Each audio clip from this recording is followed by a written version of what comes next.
The woman's waiting in Williams' car, Mr. Lawler. Shall we take a look in the woods now? Yes. I want to point out to the professor just what you've learned. Oh, please, I really wouldn't want to It's a interfere. pleasure. Well, back there is where the car was parked. We know it had Goodrich tires, 716, about 20,000 miles.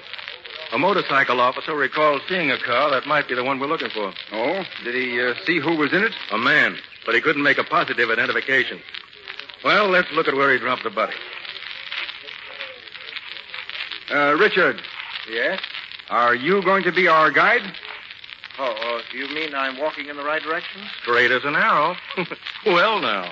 That's very odd. I wasn't even thinking of where I was going. Oh, don't get nervous, Richard. We rarely arrest people just for knowing where the body was. Now, our killer didn't know about this fence. He couldn't go any farther, so he just dumped the body over here. You see? Yes. He tore his coat, probably the sleeve, when he lifted the body over. We found a couple of shreds of woolen fiber. They couldn't have been from Mazard's clothes? Different material. And we got that sample of blood from this barb here. Mazard was a heavy man. The murderer certainly didn't pick himself an easy job. Oh, especially at night. Well, yes, it might have been at night. I rather figure it at along about daybreak. Well, I thought the newspaper said night. We can go back now.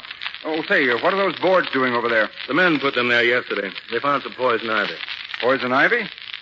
Richard, looks as if you'd better do some more explaining. Well, closing in on me, huh?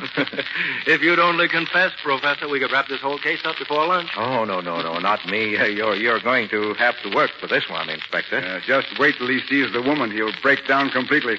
Well, if you don't mind, I'll skip that part. Oh? I've been having headaches for the last few days. If it's all right, I'll just rest a while in your car. Oh, sorry, Richard. Sure. I'll wait in a few minutes.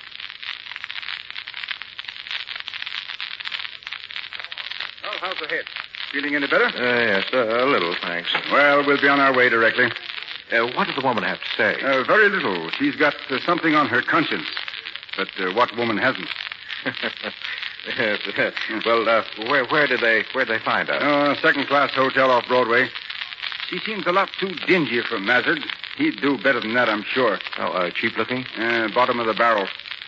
We're about ready to drop the woman angle anyway. It's the bodyguard who's hot now. Very hot. The bodyguard? Yes, I see.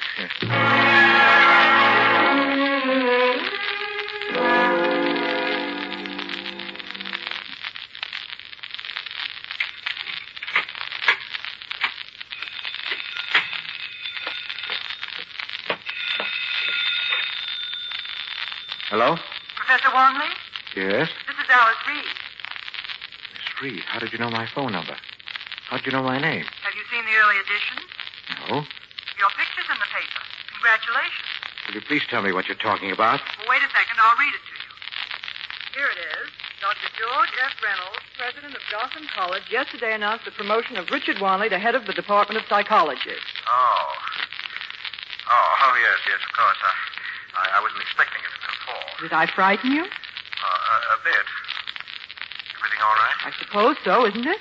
You've heard nothing from anyone? Have you? No, not so far. Oh, I'm not worrying now. I'm sure we're out of it. I hope so. And I'm not going to bother you, believe me. Oh, it's quite all right. I'm rather glad I heard from you. Well, there goes my buzzer. I'd better hang up. Yes, well, good night, and thank you. Thank you. Bye. Coming. Who is it? Open up, Miss Reed. Who is it? My name is Height. Arthur Height. I want to have a little talk about our friend, Mr. Mazard. I don't know you, and I don't know your friend, Mr. Mazard, so beat it. You don't want me to get tough, do you? I don't care how tough you get. You're not coming in here. I'm not kidding, lady. Open the door or I go to the cops. Come in. Thanks, Miss Reed. Now say what you've got to say and get out of here. Sure. In case you didn't hear, there's a reward of $10,000 for information leading to the arrest of the murderer of Claude Mazard. You didn't come here to tell me that. Look, sister, if you're going to say you never heard of Mazard, save your breath. I've tailed him here a dozen times. He's been here, but not under that name. I never knew who he was until I saw the papers, so you're the one who's wasting your breath. I don't think I am. Honestly. I know nothing whatever about the death of Mr. Mazard. Nothing? Okay. Then you won't mind a bit if I just take a look around in here. Sit down and relax, honey. This may take me quite a little while.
to our microphone comes Mark Hellinger. Act 3 of The Woman in the Window, starring Edward G. Robinson as Professor Wanley, Joan Bennett as Alice Reed, and Dan Duryea as Height.